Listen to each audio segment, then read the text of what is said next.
तनवीर, आप कैसे देखते हैं जिस तरह से 185 रन कर दिए पेशावर ज़ल्मी ने और इस्लामाबाद यूनाइटेड की बॉलिंग बड़ी तगड़ी थी, उसके बावजूद उन्होंने रन्स किए और प्रेशर डाला। साइम अयूब ने, हारिस ने, बाबर ने, और उसके बाद अब मुश्किल से दो चार है इस्लामाबाद यूनाइटेड की टीम। देखिए, मेरे ख्याल में जो शादाब का जो पहली तो उस पर बात करते हैं, जो उसने फैसला किया वो बहुत गलत फैसला मेरे हिसाब से गलत किया है। हो सकता है शायद फ़ायदा हो जाए, लेकिन मुझे नहीं लगता कोई ऐसा फायदा होगा, क्योंकि तीसरी विकेट भी गिर गई। बड़े मैच में, नॉकआउट मैच में आप हमेशा टॉस जीत के पहले बैटिंग करते हैं और दूसरी टीम के ऊपर आप प्रेशर डालते हैं। बेशक आप 160 करें, 170 करें, जितने भी करें, उसका शायद उन्होंने पूरा फायदा उठाया। और जाहिर सी बात है, उन्होंने फैसला इस वजह से भी गलत किया क्योंकि जब वो टॉस हो रहा था उन्होंने जिस तरह पिच के बारे में बोला, लो रहेगी, थोड़ा सा मुश्किल होगी बैट्समैनों के लिए, तो हो सकता है शायद इस वजह से उन्होंने फैसला किया कि हम पहले बॉलिंग करेंगे, उनसे रन इतने ज़्यादा नहीं होंगे। लेकिन साइम अयूब के बारे में मैं आज एक चीज़ बोल रहा हूँ, हो सकता है शायद लोग बोलें कि पता नहीं क्या बात बोल रहा है। बाबर से बहुत बड़ा टैलेंट है, टैलेंट परफॉर्मेंस वाइज नहीं, टैलेंट वाइज बाबर से बहुत बड़ा टैलेंट है। लेकिन अगर ये अपने टैलेंट को इंटरनेशनल क्रिकेट में अगर इसने कर लिया तो ये बहुत बड़ा प्लेयर बन सकता है, ठीक है। और ये जिस दिन पाकिस्तान टीम में चला गया और अगर इसने जगह बना ली, ये उसी टाइम रिटायर होगा। तो जब खेल रहा है पाकिस्तान टीम में, पहले भी इसको मौके मिले, अभी इसको मिले, कोई 25-30 मौके थोड़ी मिले, अभी नहीं मिले T20 मैचेस खेला है। ये अगर लंबी क्रिकेट अगर इसने खेलनी है और अगर ये इंटरनेशनल क्रिकेट में सर्वाइव कर गया तो ये उसी टाइम ही टीम से बाहर होगा जब ये रिटायर होगा। इस वक्त प्रोग्राम के पहले कॉलर टेलीफोन लाइन पर हमारे साथ मौजूद हैं। अस्सलाम वालेकुम। वालेकुम अस्सलाम जी, कौन साहब कहाँ से बात कर रहे हैं? हाँ जी, इकबाल साहब, क्या हाल है? ठीक है, मैं ठीक हूँ। कौन साहब कहाँ से बात कर रहे हैं? जी, हाफिज तारिक बात कर रहा हूँ सरगोदा से।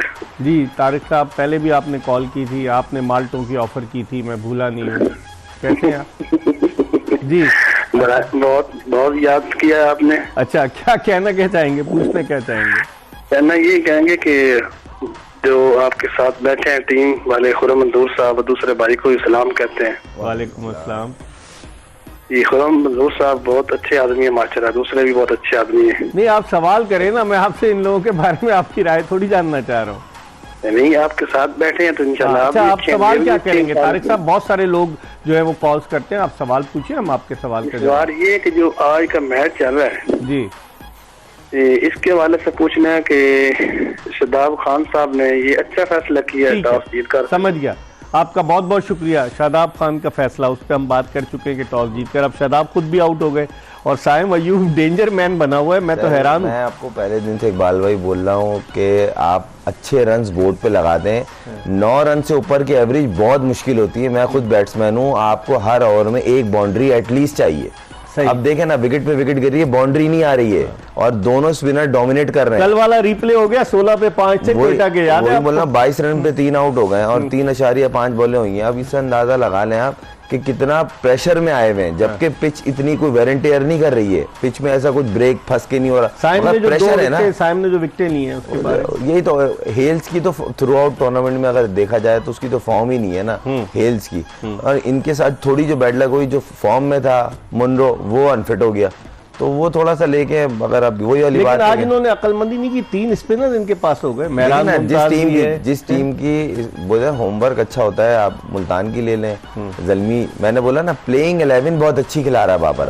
अब हर मैच में आज बड़ा उसने कराची में पिच को देखते हुए 2 स्पिनर स्पेशलाइज डाले, मेहरान और आरिफ याकूब। फिर जिस तरह वो साइम को यूटिलाइज कर रहा है, कमाल कप्तानी कर रहा है, इसमें कोई शक नहीं है। उसने हर मैच से कप्तानी को इम्प्रूव करके प्रूफ साबित किया है कि मेरी कप्तानी में भी इम्प्रूवमेंट आ रही है। तनवीर, स्ट्रेटेजी कैसे देखते हैं? आज जो स्ट्रेटेजी अडॉप्ट की पेशावर ज़ल्मी ने, और उन्होंने 3 स्पिनर्स, मतलब साइम अयूब तो रेगुलर बॉलिंग कर रहा है, 2 और रेगुलर स्पिनर्स मेहरान मुमताज़, आरिफ याकूब को खिलाया, तो इसका मतलब ये कि उन्हें अंदाज़ा था कि इस पिच पर स्पिनर जो है मुश्किल डाल सकते हैं। देखिए, पिछले 1-2 मैचेस में मेरे ख्याल आरिफ याकूब को खिलाना चाहिए था क्योंकि ब्रेक बहुत ज़्यादा हो रहा था। और मेरे ख्याल में ये जो फैसला किया है ये बहुत अच्छा फैसला किया है, क्योंकि पहले शायद वो ये समझ रहा था कि मैं हसीब को भी खिलाता हूँ, उसके साथ हारिस भी खेल रहा है, तो हमारे पास एक ऑप्शन है, हम अपनी बैटिंग को स्ट्रॉन्ग करते हैं, बॉलिंग अगर नहीं स्ट्रॉन्ग हो रही तो बैटिंग को करते हैं। लेकिन इस पिच को देखते हुए उसने जो आरिफ याकूब को खिलाया और उससे अच्छी चीज़ जो है वो खुरम शहजाद को जो उसने खिलाया, नो डाउट वो पहला मैच खेला, बहुत अच्छी बॉलिंग। हुसैन तलत भी तो हुसैन तलत को खिलाने का मकसद ये था कि उसने उसको खिला के अपनी बैटिंग को थोड़ा सा स्ट्रॉन्ग की है, और मीडियम पेस बॉलिंग भी कर लेता है। नीचे की बॉलिंग मुझे नहीं लगता उसकी वो शायद ना करे वो, लेकिन उसका जो मेन था उसकी बैटिंग थी, क्योंकि रोविन पावेल ही नीचे रन्स कर रहा था, कैडमोर नहीं कुछ कर रहा, दूसरे नहीं कर रहे, तो उसकी वजह से उसने बैटिंग की जो अपनी जो हार्ड हिटिंग जो हिटिंग होती है उसकी उसने स्ट्रेंथ नीचे से बढ़ाई। इस वक्त एक और कॉलर हमारे साथ टेलीफोन लाइन पर मौजूद है। अस्सलाम वालेकुम।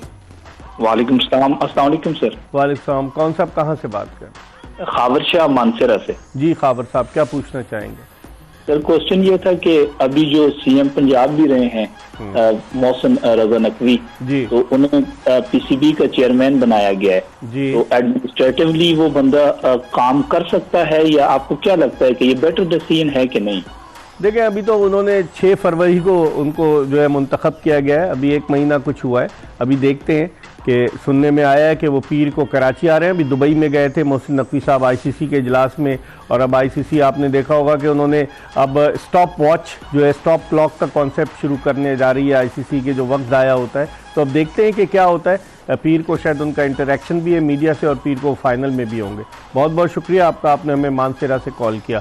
जिस तरह से अब ये आईसीसी पे थोड़ी सी बात कर लेते हैं कि वो स्टॉप क्लॉक का शुरू करने वाले, क्योंकि T20 मैचेस को लोग कहते हैं कि तकरीबन 80 मिनट में 20 ओवर्स होने, लेकिन 80 मिनट से कहीं ज़्यादा, 1 घंटा 25 मिनट से भी ज़्यादा, 1 घंटा 20 मिनट में होने थे, लेकिन बहुत ज़्यादा। तो आप समझते हैं आईसीसी का ये डिसीजन सही है?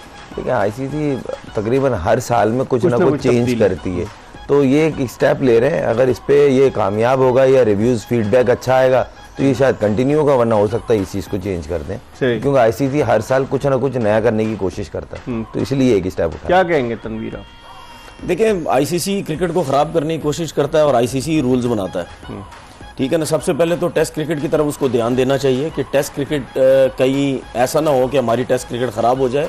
इसमें कोई शक नहीं है कि आईसीसी के हाथ में है सब कुछ, लेकिन जो लोगों का प्रेशर, जो T20 या T10 में ये चीज़ें होती हैं कि जी इसी को ही आगे लेके जाओ, ठीक है, क्योंकि कमर्शियली बड़ा वायबल है ना, पैसा बहुत है, इसीलिए फिर आप T20 की जगह आप देखें T20 वर्ल्ड कप क्या हुआ, 2021 में हुआ, फिर 2022 में हुआ, अब 2024 में होने जा रहा है। ये चीजें करने का मकसद ये है कि आप जो 50 ओवर की क्रिकेट है ना, आप आगे चल के खुद इसको जो है वो 4 साल के बाद करा तो रहे हैं, 2019 का वर्ल्ड कप, 2023 का वर्ल्ड कप, अब 2027। इन चीजों से एक और चीज भी होगी, 50 ओवर की क्रिकेट को और कम कर दोगे आप, देखते हैं कि क्या होता है, उसको भी कम कर दोगे, हो जाएगा आगे चल के। अच्छा, अब जो सूरत हाल है खुर्रम, इसको देखते हुए आप समझते हैं अभी छक्का भी मारा गप्टिल ने अब थोड़ा सा गियर चेंज किया है और वो फ्रंट से लीड कर रहा है। एक ही ओवर में उसने साइम को 3 चौके मारे, उसका छक्का मारा है, तो अब वो कोशिश कर रहा है स्ट्राइक अपने हाथ में लूं, थोड़ा सा प्रेशर तोड़ूं। देखें बड़ा प्लेयर है ना, तो स्टेप प्लेयर, और वो कहीं ना कहीं कामयाब हुआ। एक ही मैच में भी उसने अच्छी बैटिंग की, तो देखें मैच कहीं नहीं गया जब तक अंटिल आप जीत ना जाए। ये T20 शॉर्ट वर्जन क्रिकेट तो बहुत ही खतरनाक है। ये आज इमाद को जो ऊपर भेजा ना, ये लेफ्ट एंड राइट इनका कॉम्बिनेशन, क्योंकि अभी आरिफ याकूब बॉल करेगा, उसके मेहरान है, तो लेफ्ट हैंडेड बैट्समैन को इजी होता है। तो एक अच्छा स्टेप किया, मूव अच्छा किया, मगर आई होप कि इमाद इस तरह के मैच में अमूमन परफॉर्म करता है, प्रेशर के मैचों में। अब आज इस पे बड़ा रिलाय करेंगे ये लोग, और खासतौर पर गप्टिल ने जिस तरह 20 पे 34 पे पहुंच गया, तो ये पार्टनरशिप डेवलप होगी, क्यों पार्टनरशिप डेवलप करनी है बस। ठीक, तनवीर 9 का एवरेज लेकर चल रहे हैं, छठा ओवर है 45, हालांकि 3 विकेटें गिर गई। जिस टीम की 3 विकेटें गिर जाए वो इस तरह से एवरेज नहीं, और जिस तरह खुर्रम मंजूर कह रहे हैं कि गप्टिल ने चार्ज संभाल लिया है, लगता यही है कि गप्टिल ने अब सोचा है कि मैं अटैक करूंगा, और attack is the best defence. नहीं, उसका फर्क भी है ना, अभी सर्किल चल रहा है, अभी छठा ओवर चल रहा है सर्किल का, क्योंकि 3 विकेट्स गिर गया। पता ये चलेगा जब सर्किल के बाहर जब ये बैटिंग करेंगे, क्योंकि विकेट्स गिर गई हैं। सर्किल के बाहर भी आप उस टाइम रन्स करते हैं जब आपके हाथ में विकेट्स होती हैं। अब अगर गप्टिल रन्स कर रहा है तो उसके ऊपर भी प्रेशर है, क्योंकि अमाद का कुछ पता नहीं है, किसी टाइम वो रन्स करता है, किसी टाइम रन्स वो नहीं करता, ठीक है। तो प्रेशर अभी जहां 10 से ऊपर गई, क्योंकि गप्टिल ने अपने इसी तरीके से उसने क्रिकेट खेलनी है, उसको ये शायद आइडिया है कि मैं रन्स करता रहूंगा तो टीम जो है वो रन्स करेगी। लेकिन फिलहाल अभी सर्कल जब खत्म होगा फिर एक आइडिया होगा, ये भी हो सकता है कि एकदम से उनकी विकेट्स गिरने लग जाएं।